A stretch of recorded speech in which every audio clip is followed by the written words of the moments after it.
لوگ کہتے ہیں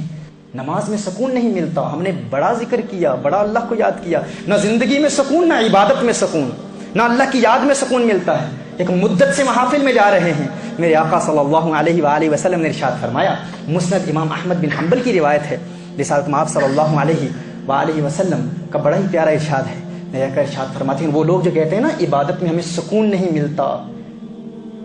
ہمیں تقوی میں سکون نہیں ملتا، ہمیں پرہیزگاری میں سکون نہیں ملتا، یہ عبادت میں بوریت محسوس ہوتی ہے، ہمیں موویز دیکھنے میں سکون ملتا ہے، ہمیں فلمز دیکھنے میں سکون ملتا ہے، جو سکون سنیما میں ملتا ہے وہ ہمیں نماز میں کیوں نہیں ملتا،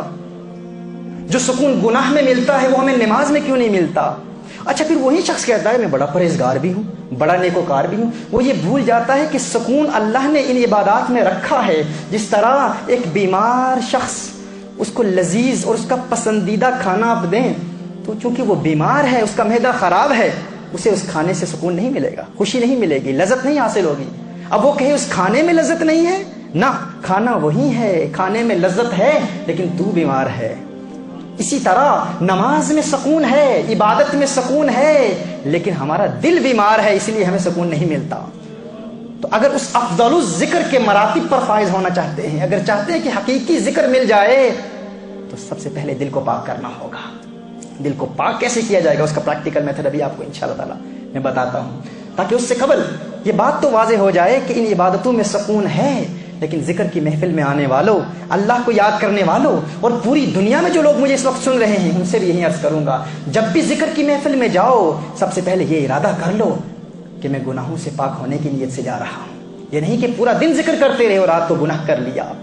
ذکر کی لذت سے انسان پھر حقیقتاً محظوظ نہیں ہو پاتا۔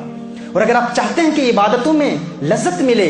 عبادت میں سکون ملے، میرے آقا صلی اللہ علیہ وآلہ وسلم ارشاد فرماتے ہیں، حضرت عبداللہ ابن عمر رضی اللہ تعالیٰ عنہ راوی ہیں اس حدیث کے، مسند امام احمد بن حنبل کی یہ حدیث ہے، رسالت مآب صلی اللہ علیہ وسلم ارشاد فرماتے ہیں کہ جب ایک انسان کسی حسین چہرے کو دیکھتا ہے اور غیر ارادی طور پر انسان کی نگاہ کسی کے حسن کو دیکھتی ہے، کسی عورت کی خوبصورتی کو دیکھتا ہے انسان، لیکن اللہ کو یاد کر کے انسان اپنی نظریں جھکا لیتا ہے اور دوسری مرتبہ اپنی آنکھیں نہیں اٹھاتا، حضور اکرم صلی اللہ علیہ وسلم ارشاد فرماتے ہیں، حضور کی حدیث کا مفہوم ہے کہ اللہ کے خوف کی وجہ سے، یعنی اللہ یاد آ جاتا ہے اسے اللہ یاد آ جاتا ہے، اور اللہ کی یاد کی وجہ سے دوسری مرتبہ اس حسن کو نہیں دیکھتا۔ حضور ارشاد فرماتے ہیں اللہ عز و جل ایسے شخص کی عبادت میں لذت پیدا کر دیتا ہے، مٹھاس پیدا کر دیتا ہے۔ یعنی اگر آپ چاہتے ہیں نا کہ عبادت میں لذت پیدا ہو، نماز میں سکون ملے، یہ کام کر لو، دنیا کے حسن کو دیکھنا چھوڑ دو، اجتناب کرو، نگاہوں کو جھکا لو، تمہیں نماز میں سکون ملے گا۔